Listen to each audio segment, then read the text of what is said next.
パトン豪華滅却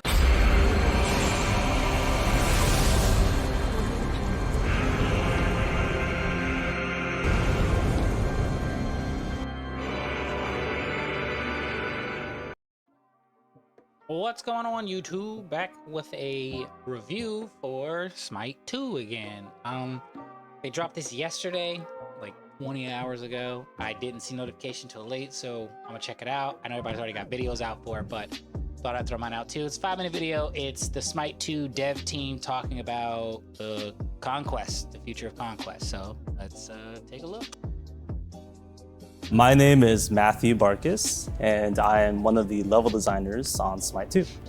I'm Aaron, and I'm the lead environment artist for Smite 2. Smite 1's Conquest has had 10 years of iteration and new features being added. And we felt like maybe it became too complex as time went on. When we started making Conquest in Smite 2, we identified what are the most important things that Conquest needs. So the lanes, the towers, the minions, the titans, and the jungle camps. And then we tried to deepen those things first before we decided, okay, let's add something new. Once the map's been designed, it'll come to our team and we pretty much art up the entire map. Conquest has been the first map for Smite 2, and that's the one we've been putting all of our attention in right now. One of the big differences between UE5 and UE3 now is that we can actually help other teams facilitate a lot with creating the map. So for instance, design, we would have to either do something for them or they would have to wait on us, but now we have pipelines in flow where we can really collab with each other pretty nicely now. In Smite 1, the floor that you stand on is just one big giant mesh. And if we ever wanted to make a change to it, we'd have to ask the art team to go and repaint the whole thing, make adjustments to it, and it would take a long time. Now in Smite 2, we can just paint directly onto the mesh. So I can even go in as a designer and just make changes. We also have a lot more. That's pretty cool. There are so many, again, I'm not trying to act like I make video games or anything, but I know quite a bit about the animation and design portion of this stuff from done it.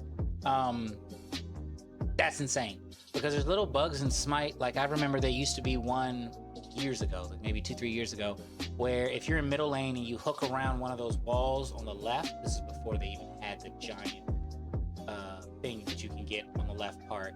It was just a camp on left, camp on right. If you go across the wall, there was a rock that would jut out. So if you had any dash ability, you couldn't go through it. I know this is a floor mesh they're talking about, but if the floor mesh is now that adaptable, then the environment is that adaptable. So, for instance, a Medusa dash was the biggest issue people were having.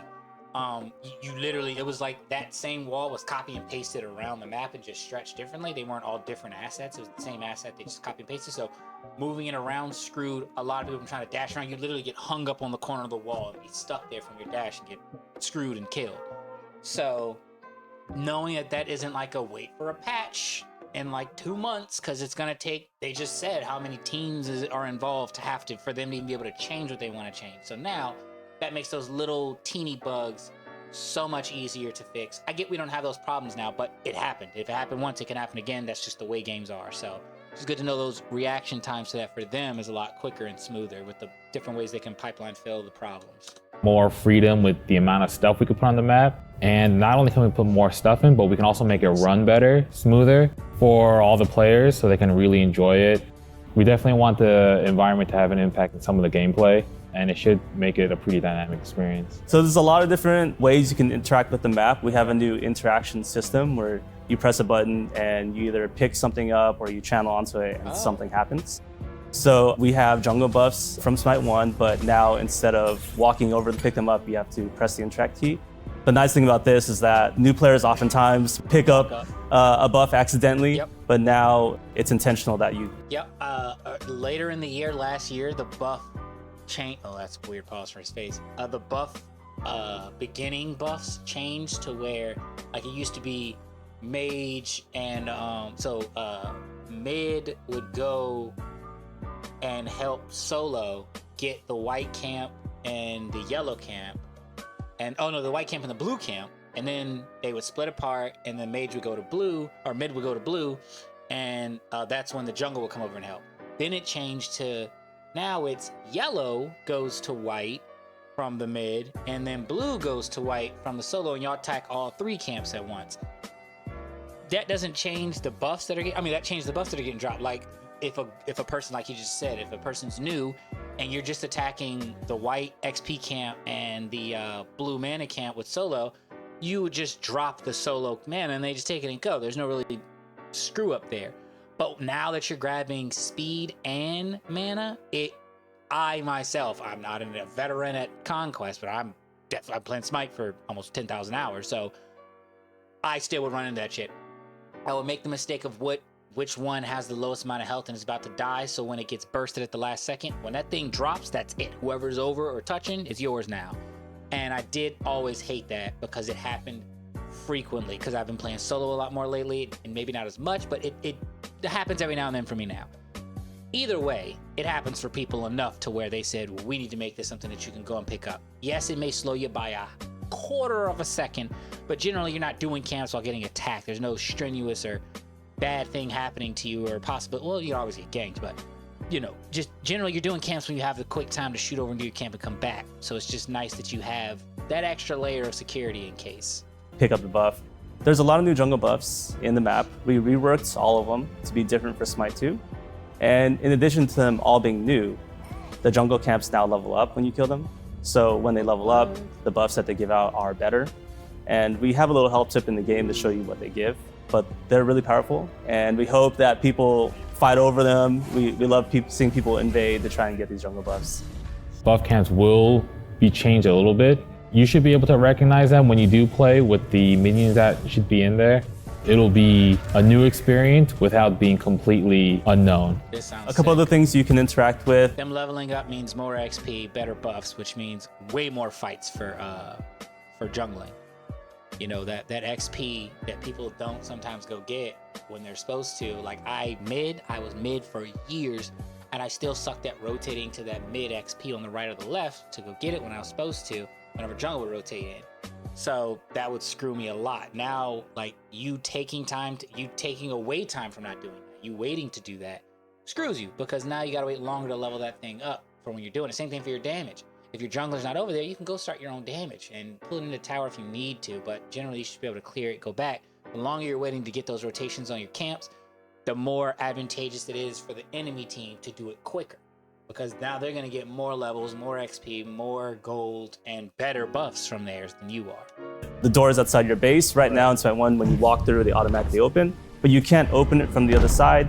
Now you can open it from the other side. You just press the key to open it. The Warhorn is our new Totem of Coup replacement in the solo lane. So players will have to go walk over and channel onto it to capture it. Once it's captured, and if you complete a capture, it makes all your minions for the next wave stronger. Wow. When you walk up to these big gameplay areas like Gold Fury and Fire Giant, you should definitely be able to recognize where you are if you're coming from Smite 1, but it'll be a lot more impactful now. You'll definitely get a sense you're in a special area of the map. You really want to play with scale, make you feel like you're in a pit with Fire Giant, that if you walk in there, put down your ward and get out, or be ready for a fight. So the Fire Giant is pretty good at what he does in Smite 1. He's your power play objective. He gives you a big team boost in power and protections. So we wanted to keep that. So we just reworked his kit to be fresh and exciting for Smite 2. We also like that the Gold Fury has some endgame stuff that scales really well as the match progresses. So we wanted to add a little bit of that for the Fire Giant. So each time he dies, his buff gets stronger. As the I was about to say, I know he scales and it's a real big objective, but Fire Giant's definitely a mid to late game objective. Mid would even be kind of tough depending on how the team fights are going. Again, I watch Conquest more than I play, but from what I watch, that's kind of how it goes. So it's just awesome that they're leveling that up too, because now going for those team fights to secure those things matter way more than just, oh, let's go get Gold Fury. It's, we need to get Gold Fury, so next time we try to secure it, we're getting even more XP and gold. The match progresses and as more Fire Giant kills happen, the buff is progressively escalating. 50 There power? are new Gold Fury changes.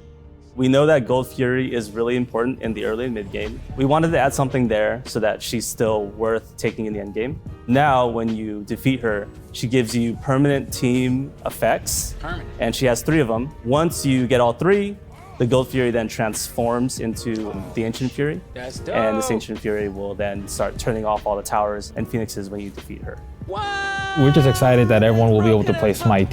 Gold Fury now matters more than Bull Demon. I'm just gonna say it. It matters way more than Bull Demon now. Those effects are gonna be, it's gonna be team fights and team fights over Gold Fury way more than Bull Demon. That is insane. 2 in its new form. That is a lot of freaking, wow. Buff-wise, that's insane, and they're permanent. Once you get it, it's yours. Again, the timer must be longer now on the reset for that, but to shut down towers, you get to just push. It's at 180 seconds. Oh.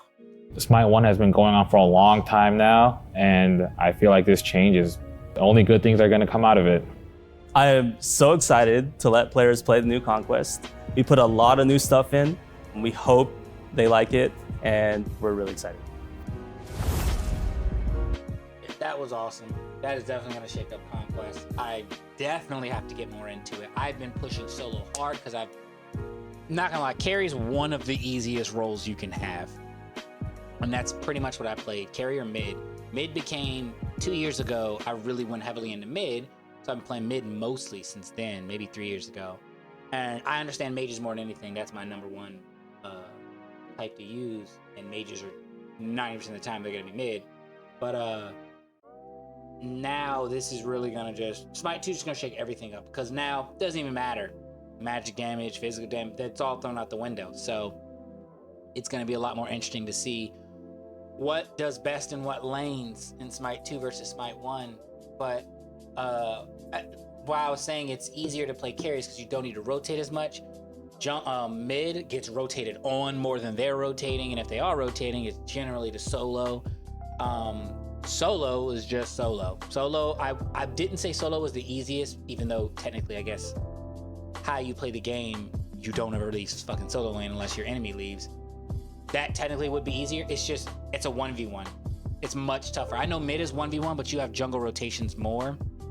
90% of the games I'm in, my jungle rotations in solo. Granted, I'm not in a higher elo or anything, so I'm not playing with the best junglers, but when I play, you don't get too many ganks in solo. You get your camps, you know, secured with your jungle, but it's an occasional rotation unless you're getting stomped in and they need to rotate to make sure you're not losing too much. But when it's an even match between you, yeah, it's really it really does not matter as much for rotations unless you're like close to securing that kill, or you have a person who can rotate in jungle that can clear the map like Thanatos or Yorming. That'd be weird. I guess Rat, that'd be a good one, but any of that kind of stuff.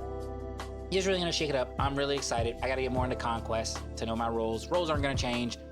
How the roles are played and who's playing them is gonna change. That's the biggest shake up to this. So I look forward to seeing how it all plays out. I'm sure all the highest, all SPL people, all the bigger YouTube names, they're all gonna get a taste at it to start putting out videos and maybe start seeing some stuff behind the scenes first and testing. I already know a lot of them do get into testing earlier, so I'm excited to see how it goes. Like, comment, subscribe if you like the content. I'm gonna keep posting Smite stuff till we get into 2, and I'm gonna be spamming that because I'm so excited for it. Catch you guys later.